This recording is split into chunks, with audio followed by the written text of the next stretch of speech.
TOVC, Tony here. Tony's LPs are us. We're in Studio E, Elvis's studio, and we're going to be talking about Paul Rodgers today. Paul Rodgers here with the band Free, and you can see he has a great Captain America flag shirt.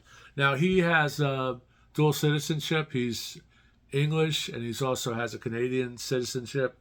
I don't know the history of that, but he was born in the UK. When was it? 1949. We have him here somewhere 12/17/1949. So he has dual citizenship, but the discussion here will revolve around the many lives of Paul Rodgers. He's been in many bands. He had bands before he formed Free, and he was still performing to today. He had multiple strokes, a couple mini strokes, some major strokes. I guess all is well now, luckily. So we had talked about why he wasn't in the Hall of Fame because a viewer asked me. I did a little segment about over 2 years ago when the channel was very young, when Tony's LPs Are Us was a very young channel. And we talked about why he wasn't in it. And, since then I did discover that he was kind of nudged to get into the Rock and Roll Hall of Fame and kind of promote that. But he told, I believe it was Armet from Atlantic Records, that, what is the Hall of Fame? And Armet told him, well, it's kind of a museum for rock and roll. And he goes, well, rock and roll should not be in the museum. So he kind of refused any nudge to be, any of the, the suits of the record companies to try to push him into the Rock and Roll Hall of Fame. And Atlantic had a lot of push. Maybe if Atlantic pushed him at that point, he would have been in as a solo artist. But right now he's coming in under the band Bad Company, which is great because Bad Company deserves it. I believe Free deserves to be in the Rock and Roll Hall of Fame as well. But Paul Rodgers has one of the greatest rock and roll voices of all time. He's rated kind of high on Rolling Stone, maybe 50-ish, but should be a lot lower. I think he's up there with the greats, and I'm not even going to mention another person who should be in the Rock and Roll Hall of Fame, but I will mention that's Sir Tom Jones. Sir Tom Jones is kind of his contemporary. They were, Tom Jones is a little older, but they still have that soulful voice where unpolished, raw. When he sings, he testifies. Paul used to listen to Otis Redding, Muddy Waters, all the great blues singers of his time, and he has that same grit. He has that same vocal tenacity and a capacity to really project these songs. He also wrote songs. He still writes songs, rather. Wrote a lot of the songs for Free. Wrote a lot of the songs for Bad Company if you look at the records themselves. But luckily he's involved now, so we're just going to show the many lives of Paul Rodgers. So what else do we have here? He ended up filling in a little bit for Freddie Mercury. Freddie Mercury called him the greatest rock and roll singer or rock and roll blues singer. So Freddie, who was the greatest singer, recognized Paul Rodgers, and they all recognized Paul Rodgers. I saw Paul Rodgers, I believe, once. I may have seen him other times, but if I did, it was a really good show because I don't remember. But I saw him a few years ago, maybe 10, 15 years ago now, when he opened for Jeff Beck at PNC in New Jersey. PNC is an amphitheater. They're all over. There's one in Camden. I believe there's one in Jones Beach, that type of amphitheater in Long Island. So I did get to see Paul Rodgers, and let me tell you, just an experience. I love Paul Rodgers. Always love. These are one of the first albums I ever bought was the Free album. Now, this is his greatest hits. This has songs that span from Fire and Water, and then to the first album to The Hunter on here. So here you have Free. This is on A&M. Here's Free's album, Free at Last. This has on it Soulja Boy. I wonder if it's the same Soulja Boy that I'm thinking of. Elvis did a Soulja Boy, which was more of a doo-wop. One of the only doo-wops that Elvis sang on Elvis's back. But these songs were all written by Free, so this is a different Soulja Boy. So here's the tan A&M, and it has that little horn logo for the owner of the record company, Herb Albert. And here's the rear. This is a this cover is kind of VG, but it's a matted cover, so it picks up everything. Here's a free Heartbreaker, which is a pretty good album. This has the Shrink on it, and he does Muddy Water on here, which is great. Here, Paul Rodgers, Simon Kirke, Tetsu Yamaguchi, and Rabbit. So this was a band, probably a later incarnation of Free. Here we have Free Live, All Right Now, I'm a Mover, Fire and Water, The Hunter.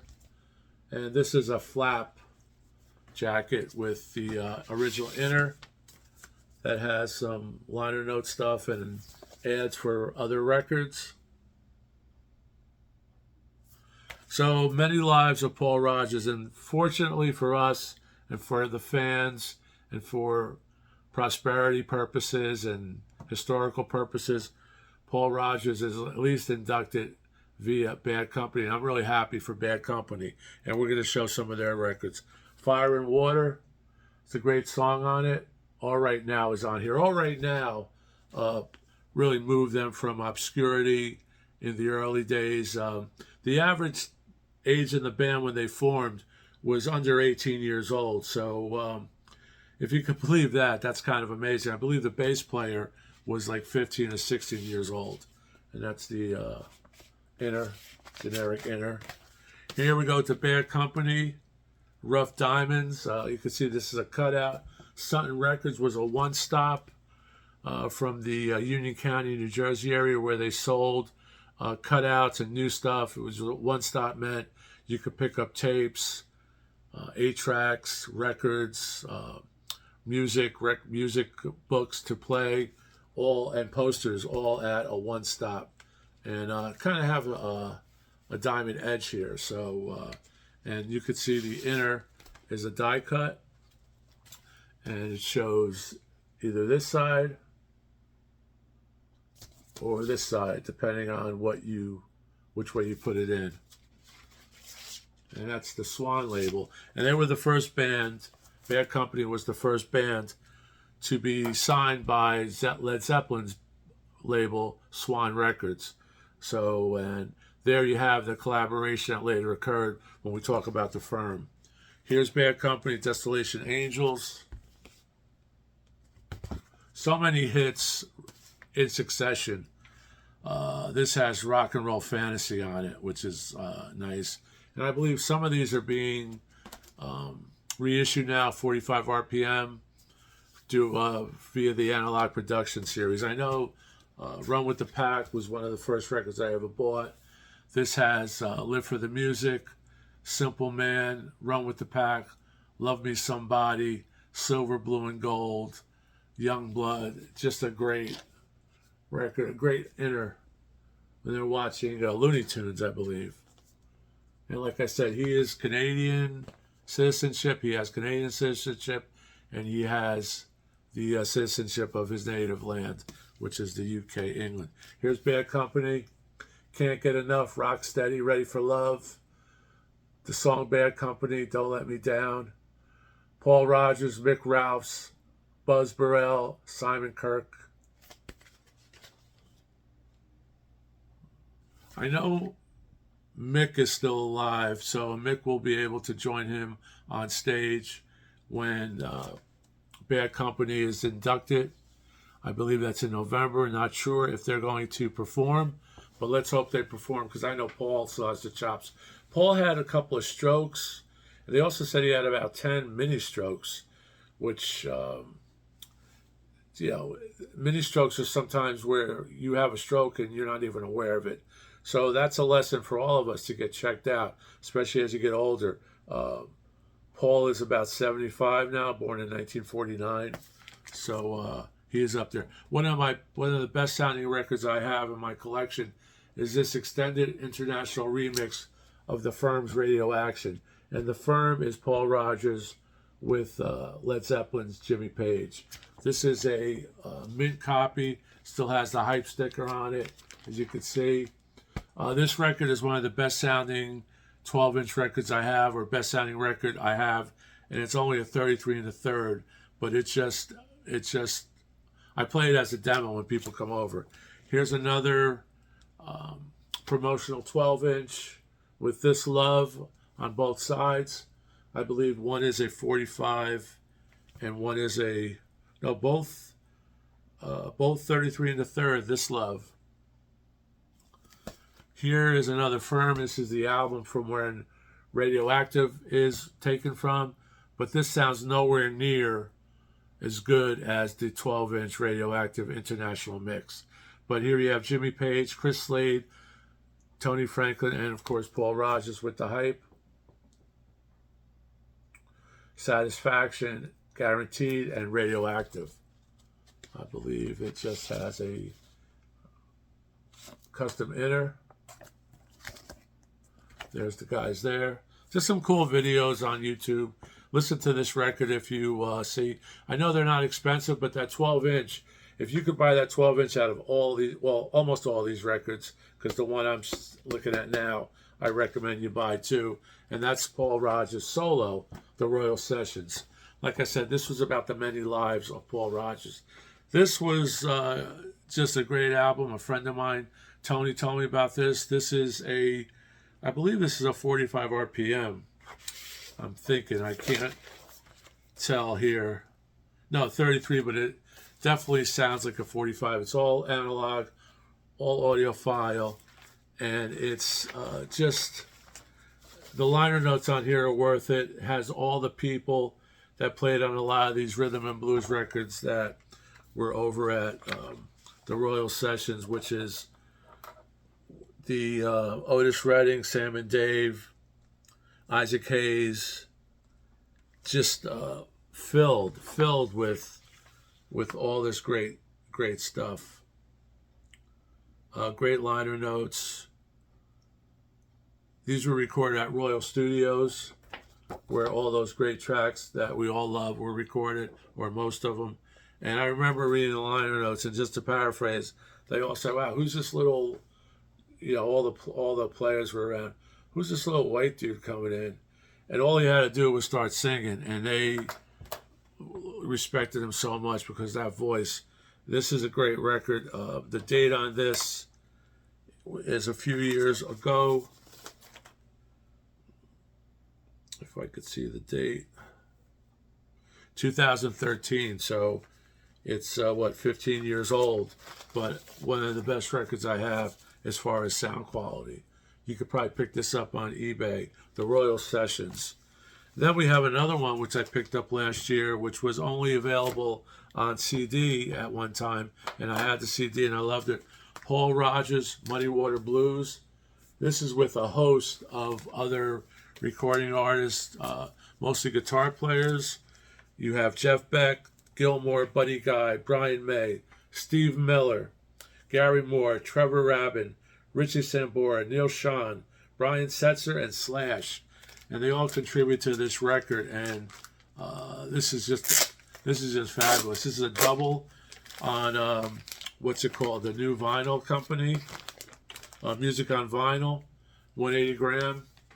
Really glad I have this. I'm probably out of print, but you may be able to pick up a copy, you know, online, a used copy or out of print copy. And here's my ticket when I saw them. Jeff Beck and Paul Rodgers with Ann Wilson of Heart. That was a good show. I think they came out together, and this was in the year 2018. So there's my ticket for Live Nation. And I'm going to see Dylan soon with some friends and some family. And it's really a hassle now. You can't print out your ticket. You got to download it into your wallet.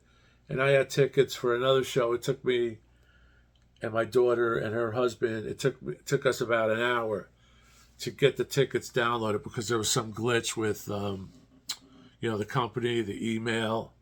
So it's a real hassle. And this is not even as nice as a real ticket stub, but at least it's something. So here's a band you may not know about, but I recommend you check them out. William the Poor Boys, that's Bill Wyman's band, and Paul Rodgers is in this band. he does when he does one track, which is These Arms of Mine. I believe that's a Otis Redding track, or one of the Otis Redding era. Charlie Watts, Andy Fairweather, Mickey Gee, Bill Wyman, Charlie Watts, Ray Cooper, Jimmy Page, Chris Ray, Paul Rodgers, Kenny Jones, Terry Williams. Amazing, right? And here is the original Shrink and Hype from Caldor, $5.96. This is readily available in the second market, and I think it has an insert page in it. There's also a video on this on YouTube, so you can watch the video, and here's the insert. So, and last but not least, his collaboration with Queen. It's not called Queen, it's called Queen plus Paul Rodgers, the Cosmo Rocks. This was a gift for me from Big John. I believe I think he got this from a box set, I'm pretty sure, but Paul did a live shows with them, and he also did this one record. I believe he may have done another record with Queen, but I'm not sure. This did pretty well, but it didn't have any major groundbreaking music on it. But it's still heavily desired. So there you have it, the many lives of Paul Rodgers. Congratulations, Paul, for being finally inducted via Bad Company into our Rock and Roll Hall of Fame. Stay well. Please like and subscribe if you can. Really helps you out. Thanks to all you guys and gals and kiddies who have subscribed to LPs Are Us, Tony's LPs Are Us. I hope you can find us in your, when you have time, maybe subscribe, press that button. We really appreciate it. So keep rocking. We'll see you soon, and hope everything goes well this weekend. Talk to you soon. Ciao.